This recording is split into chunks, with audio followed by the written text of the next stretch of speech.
Hi, everybody. I'm Brittany Lewis, a breaking news reporter here at Forbes. Joining me now is Congressman Mike Levin. Congressman, thank you so much for joining me once again.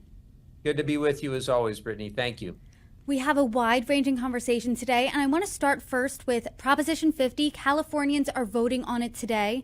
And over the summer, we saw a gerrymandering fight start in Texas and make its way to the Golden State.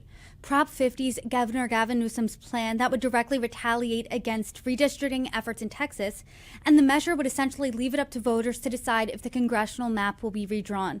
And the maps in Texas have the potential to flip 5 blue seats red. And this Prop 50 map would have the potential to flip 5 red seats blue. It would directly counteract that Texas map.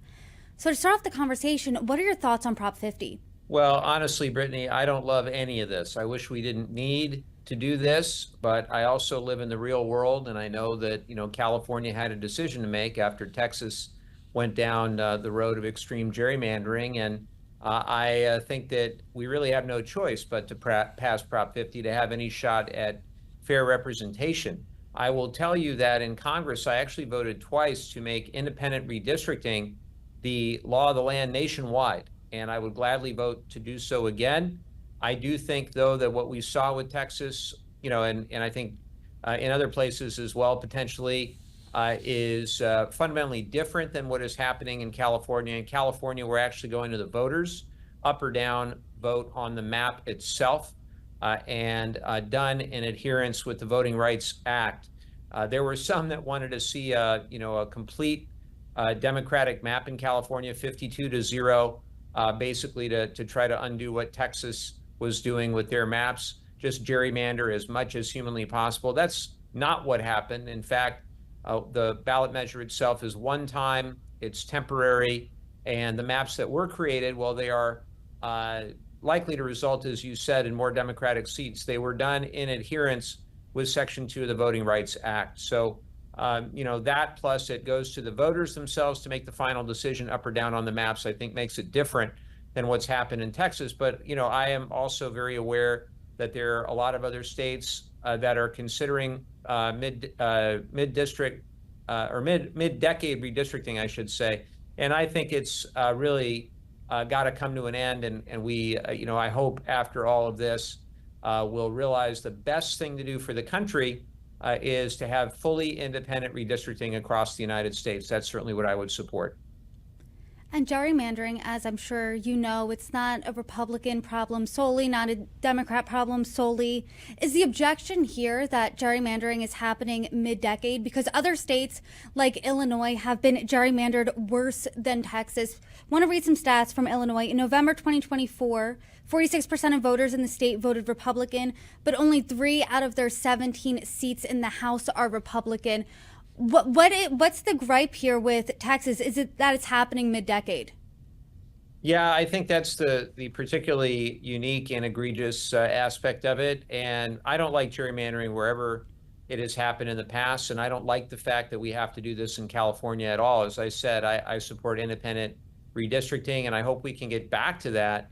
But when you had the President of the United States go to the governor of Texas and say, find me 5 seats, which is what happened here, then it created this chain reaction all around the country, just like the administration is now pressuring the Indiana legislators to try to find 2 seats there, et cetera, et cetera. So it's really unfortunate that we're in this position, but I am very pleased by the fact that the average person here in California has recognized the need for fair representation and to stand up against what we're seeing across the country in different areas, and also at a time when California really seems to just be a punching bag for this administration, where they're coming after our funding, where they really just seem to hold a grudge against California for whatever reason. And I think it's incumbent on California to stand up in this moment for fair representation, and that's exactly what we're going to do tonight.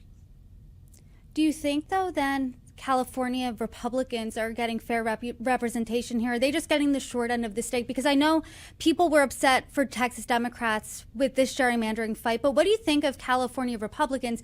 Because technically, because it is such a huge state, California does have the most Republican voters in this country.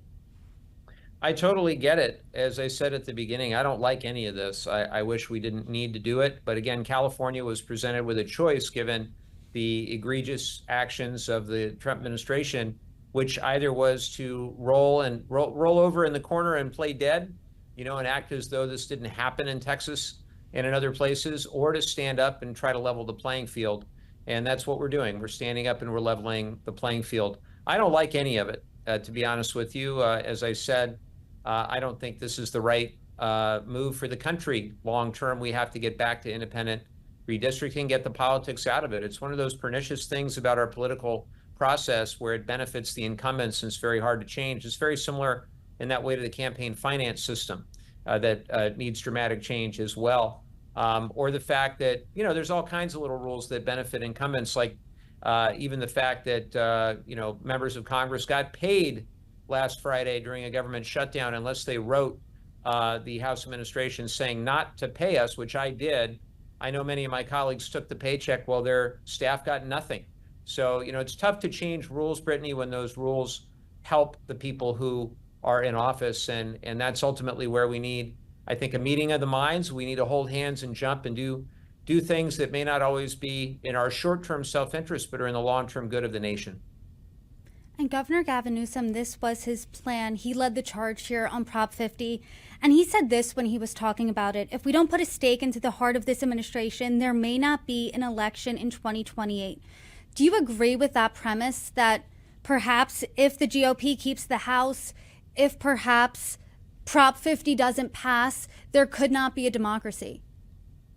Well, I don't want to, go too far in saying what Prop 50 is about, other than to say that we have to have a fair playing field in California and across the country when it comes to congressional representation. And we have to make sure that we have free and fair elections in 2026 and in 2028.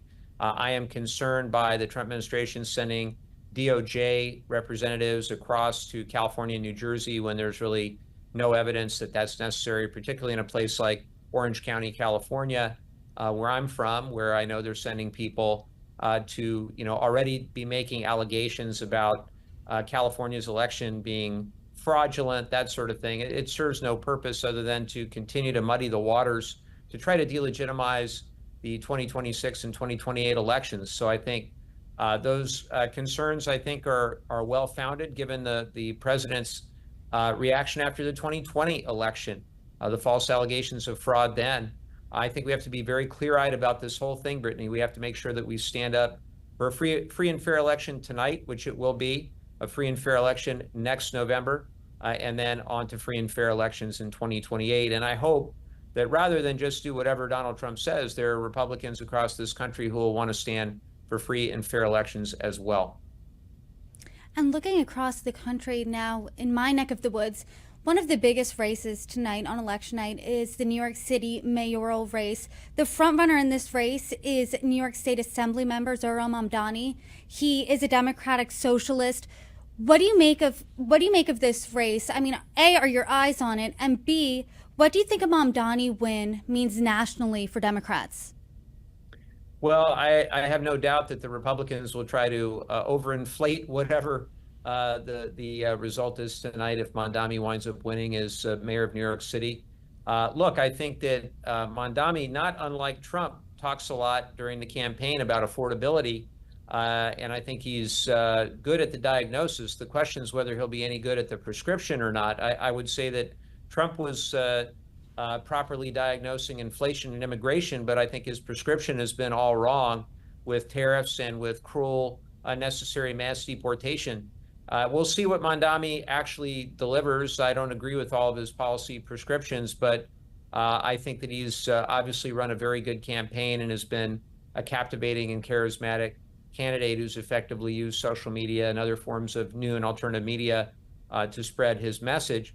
I think he's also running in a pretty unusual situation against Cuomo and Sliwa, and Eric Adams has left a real mess, in terms of the election.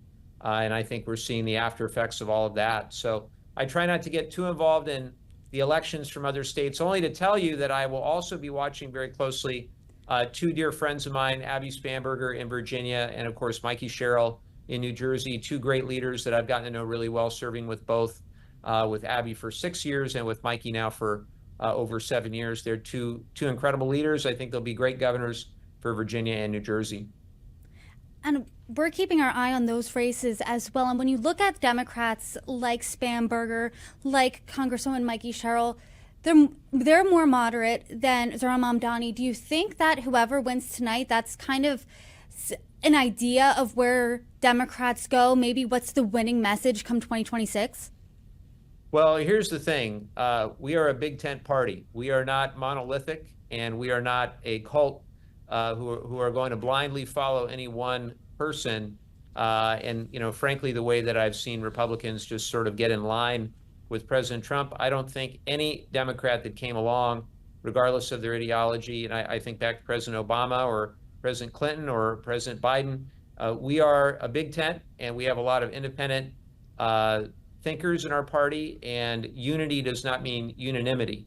I think we're all capable of independent thought, and we have a great family discussion all the time. We don't always agree internally on matters, but I will be looking at who does better relative to how Joe Biden and Kamala Harris did in 2020 and 2024. I'll be looking to see how Abby Spanberger and Mikey Sherrill do versus how Biden and Harris did. I'll be looking to see how Mamdani did as well. I think that's an interesting comparison, but a win is a win, Brittany, and I'm hopeful that we'll see a great night here for Democrats across the country. And do you think that when you say a win is a win, if Mamdani wins, he's a Democrat, Cuomo's running as an independent. I know you're across the country, but would you prefer the Democrat win or the independent win? Well, I don't have a horse in the race. I will tell you that it certainly appears that Mamdani is going to win the race based on all the publicly available polling. And I think if that's the case, it's because he spoke a lot about affordability. He talked about the rising cost of living in New York City. He did some great social media. And as I said, he's a pretty charismatic guy.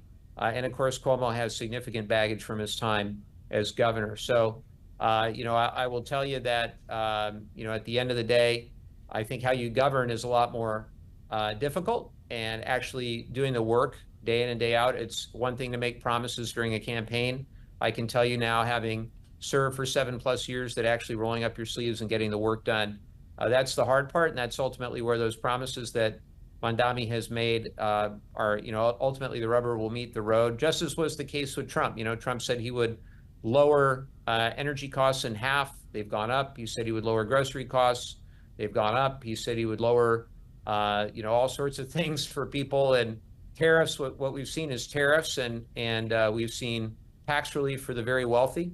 People in the middle are really struggling. Healthcare costs, obviously, being very much front of mind for all of us. And you and I want to switch gears now. We talked day one of the government shutdown, and you said, we're ready to negotiate right now, but House Republicans aren't even here. If you can believe it, we're now in day 35 of the shutdown. Once the clock strikes midnight, it's going to make history as the longest shutdown in American history. What's changed between now and day one? Well, sadly, nothing with regard to the House Republicans being in town. I've gone back, pretty much every week since the beginning of the shutdown. And except for, Kevin Kiley, who's a member from here in California, and a couple others every week. I think I saw Mike Waller there one week. The Republicans just haven't bothered to show up at all. And I don't know how we're supposed to negotiate when no one on the other side is there to negotiate with. I serve on the House Appropriations Committee. I think we've only passed 2 of the 12 appropriations bills through the House process. I think, and I know they're trying to, in the Senate, they're trying to come together with a deal. I welcome those discussions. We have Republican colleagues, Brittany, who want to work with us on extending the tax credits for the Affordable Care Act. Their constituents are getting letters just like mine that healthcare premiums are going to double and triple in 2026. Their constituents are dealing with issues around SNAP just like mine, if they're not able to get the food that they need to be able to just have enough to eat. So those are not red state or blue state challenges, and it shouldn't be too much to ask for us to have a substantive discussion around healthcare specifically and spending more generally. But the speaker decided that in his, with all the power he has, he's just given it away. He has given it away to the administration and to a lesser extent to John Thune, now holding his members at home, I think, for 45 straight days. So I think when you and I spoke at the end of September, the House had not voted, I think, for about 10 days, and Johnson had kept his members home, and they've been home ever since. We're talking about 6 weeks, and Johnson had the audacity to say that it was some of the most meaningful work of his members' careers while they were sitting at home collecting a check, many of them collecting a check. I have been trying, Brittany, to get anybody in the media to go member by member and ask members of Congress if they actually took their paycheck last Friday while their staff got nothing. And so far, I've been unsuccessful in that regard because I frankly don't think many of them did what I did and voluntarily say withhold the salary pending the shutdown. But we're basically nowhere in the House because Mike Johnson's decided that that's how it's best for him. I actually just about an hour ago spoke with Congresswoman Lisa McClain. She's chair of the House Republican Conference, and she said, hey, healthcare is an issue, but Democrats here are holding the government hostage, using this as leverage here. We want to talk about this. There is no silver bullet fix, but we can talk about it after the government opens. I mean, what do you make of that argument?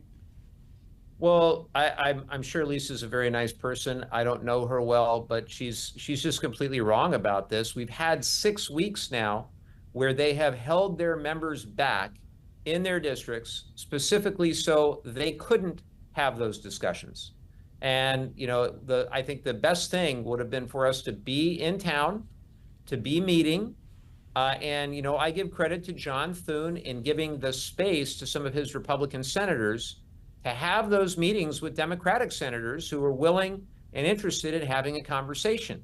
That's the only reason anything is moving at all right now, Brittany, here in early November, is because the Senate is having a dialogue that the House, because of Mike Johnson, refuses to have, which is how are we going to actually have an up or down vote to extend ACA tax credits so that millions of Americans aren't priced out of health insurance? And how are we going to get back on track with an appropriations process that is woefully broken under Mike Johnson here in the House side, where we have very little bipartisanship left because of the signals that Johnson has sent, now literally holding his members home for weeks on end. So I don't think there's a single Republican there in town right now, maybe other than Johnson himself. I'd let you investigate. But I hope the next time you do talk to a Republican member, you ask them whether they took their pay this past Friday while their staff got nothing. I want to talk about SNAP because I know what the argument is between Republicans and Democrats. Democrats are saying this comes down to health care. Republicans are saying we're doing our job. We are voting to keep the government open. But 1 in 8 Americans rely on SNAP. That's 42 million Americans. And there's contingency funding that is funding SNAP, but that is cut in half in November. November's Thanksgiving. Then we have Christmas and the other holidays coming up. And I mean, with SNAP benefits being halved and potentially delayed, I mean, what's your message to your constituents who rely on SNAP and are seeing less? The Trump administration made a decision to withhold all of the aid, and then 2 courts said that they had to distribute the aid with the contingency funds that are sitting there, roughly $4.7 billion. Then the Trump administration made a decision to only send half and to delay even that half. I would say that too is a violation of that court order, and it's just flat immoral, that you would use hunger to try to leverage have political leverage during a shutdown is just unthinkable to me, Brittany. When you unpack that 42 million, there's a couple things that I think are important. One is that 16 million of them are children. So we're talking about leveraging the hunger of kids, which is just morally wrong. And then 2 is 1 million of them are veterans. 1 million of the 42 million are veterans who And look, in our community, I know people who are on SNAP. We call it CalFresh in California. And these are veterans who are disabled. These are single moms who are working. These are people who, have a really hard time making ends meet in a very expensive community like I am fortunate to live in here in Southern California. And when President Trump went on his social and said that Biden increased it by billions and billions and all of that, it simply is a misrepresentation. It's just flat out wrong to say that, because what happened is when COVID hit, the amount of SNAP spending went up by roughly 15%. But that happened under Trump in 2020. That amount has remained roughly flat, and the number of people on SNAP has even ticked down during the Biden years. It was around 41 million when Trump started in 2017, went up to around 43, 44. It's back down to around 42. So for Trump to blame Biden, it's the same old playbook. It's very, very misleading. And at the end of the day, it's just immoral for Donald Trump to make a conscious decision with the USDA Secretary Brooke Rollins to withhold that aid, to try to leverage people. And it was on Halloween that they made that decision, if you remember. It was on the very same night where Trump was out at Mar-a-Lago doing a great Gatsby-themed party, this, life of luxury that the man is living, while people are not going to have enough to eat, and while their healthcare premiums are going to double, triple, or worse. It's outrageous, it's out of touch, and ultimately it hurts a lot of his MAGA supporters as well. And I just hope and pray that people have their eyes wide open enough to see that this administration is not looking out for them. They got sold a false bill of goods. I think, let's say I'm a mom in your district and I potentially don't have enough food to feed my family, to put food on the table for my kids. Thanksgiving's in 3 to 4 weeks, and I'm thinking, how the heck am I going to get a turkey on this table come Thanksgiving Day? I mean, at that point, I'm really not concerned about whose fault this is. What I would ask you is, what are you doing to fix this? What's your answer there? Well, personally, what I'm going to do is help with our food banks here locally to make sure that they have the resources they need to be able to distribute food. I'm going to be personally volunteering my time as well. But that isn't going to do the job, because the food banks only make up about 1 in 8, 1 in 9 of the meals of the SNAP program. What we have to do is continue to push the administration to fund the next couple of weeks, use the $4.7 billion that's there in contingency funds that I helped appropriate in the last 2 fiscal years, along with my colleagues, specifically for a situation like that, the one that we're facing. Get the money out as fast as we can. There's already going to be a delay because of the administration dragging their feet on this and being forced into it. So get the money out there, continue to push that be the case, that they follow the court order, make sure that people have enough, and then obviously get the government reopened, which requires a bipartisan conversation around healthcare and around spending. And the senators of both parties acknowledge and understand this. I've been saying it now for well over a month here since you and I spoke last. And Mike Johnson, by keeping all of his members home, by keeping all of the appropriators on both sides of the aisle home, by keeping everybody in Congress who is involved in healthcare policy home and away from Washington, D.C. on his side, I would ask him, why did he make that decision? And does it have anything to do with wanting to swear in Adelita Grijalva, who, oh, by the way, we're now 6 weeks without the people of Arizona's 7th District having fair representation? Does it have anything to do with the fact, my personal opinion, is that Mike Johnson doesn't want to do anything to get sideways with Donald Trump, because he knows that he is one Donald Trump social post away from getting thrown out, just like Kevin McCarthy got thrown out. Mike Johnson is willing to give up all the power of the speaker's gavel to Donald Trump, to the point where Donald Trump, it was reported last week, joked with his friends that he's the president and the speaker now. But it really is not a joke, Brittany. That's how he's really wielding power here. And Mike Johnson's so hell-bent on keeping that gavel that he's willing to give up all the power that goes along with it. I want to talk about something that could potentially will definitely actually affect you as a traveler. That's air travel to and from. It's going to affect a lot of people. We're coming up on the busiest travel days of the year. And Transportation Secretary Sean Duffy said today that we could see mass chaos if the shutdown goes on for another week. He also said you'll see mass flight delays, you'll see mass cancellations, and you may see us close certain parts of the airspace because we just cannot manage it. Do you think that this, combined with the SNAP issue, do you think that's going to bring people to the table to negotiate? You'd have to ask Mike Johnson, right? If we want to get the House engaged, Mike Johnson makes that call to get his members engaged. The Senate is already engaged. John Thune has already, as I've said, given the space to his members, as has Schumer, for them to be able to negotiate. And you've got a number of them who are having productive discussions around a potential deal. Now, part of that deal is an up or down vote on the ACA credits being extended. We don't know the details of that. We don't know for how long. We don't know whether Schumer actually thinks he could get the 60 votes to pass it. We also don't know whether Schumer and Thune have actually agreed on the parameters that have been publicly reported around, the minibus with a few of the appropriations bills, the CR into December or January, and the ACA vote on the credits. So that's what's being publicly reported. That's the kind of thing that if Johnson had us here, or had us there in DC, not here in our respective districts across the country, maybe a group of us could come together and negotiate something like that. But Johnson seems to be afraid of his own shadow these days.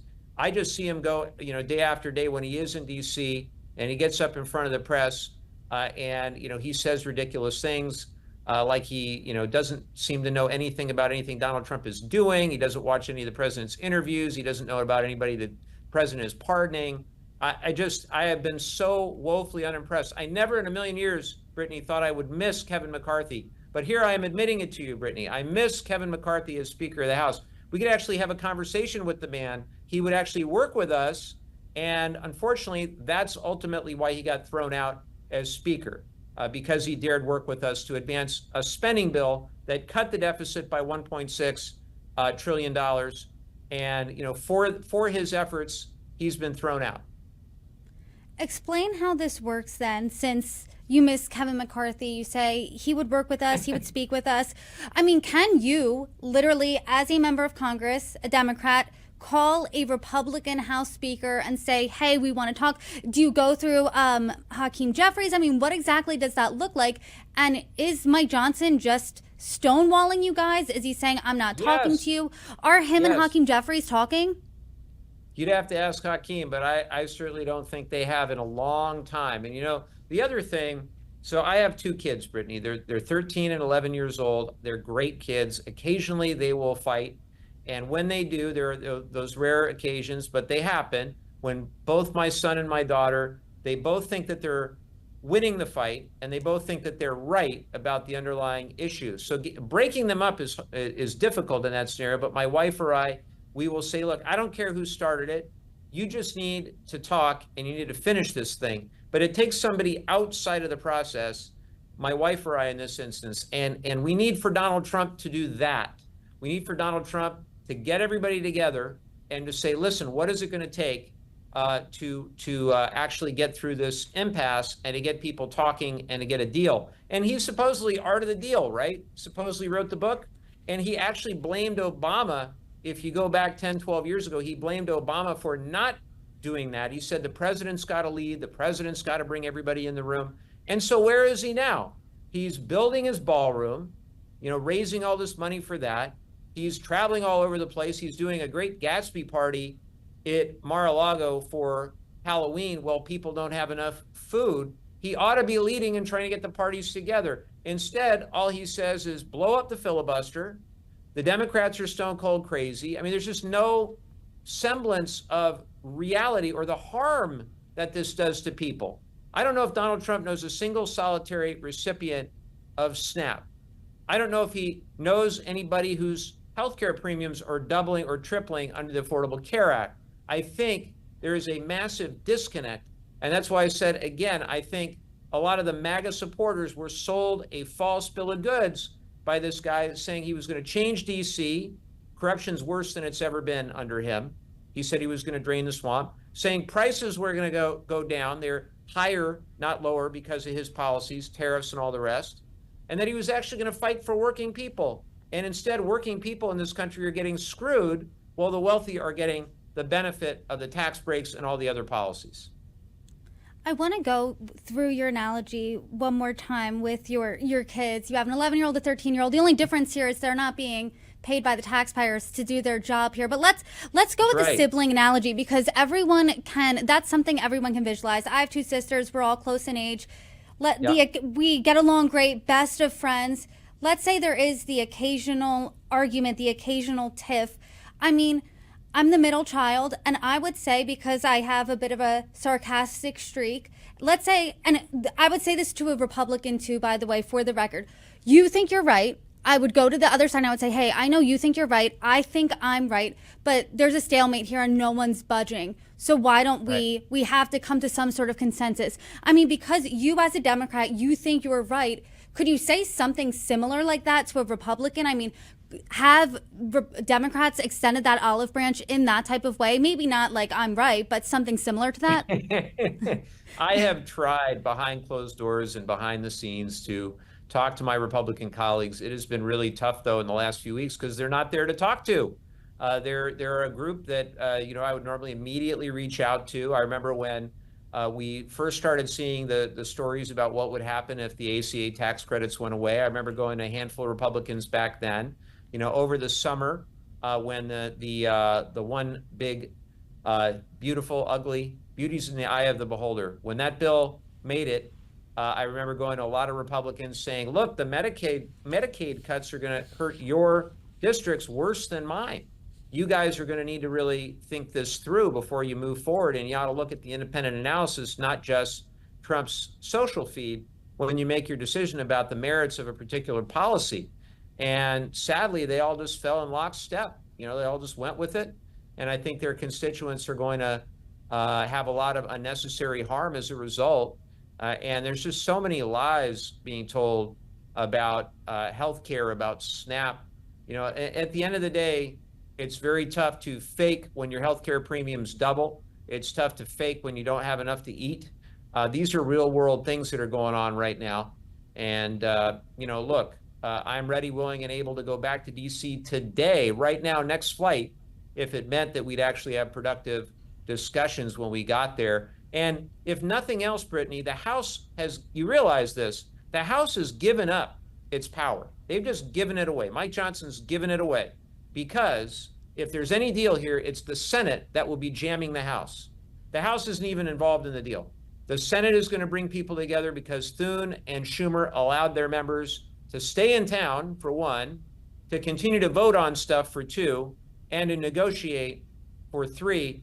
And that means that the Senate will come up with something and jam the House. Shame on Mike Johnson for allowing that to happen. But Johnson knows, I think, Brittany, that if a deal were to come together in the House, that would be the end of his speakership.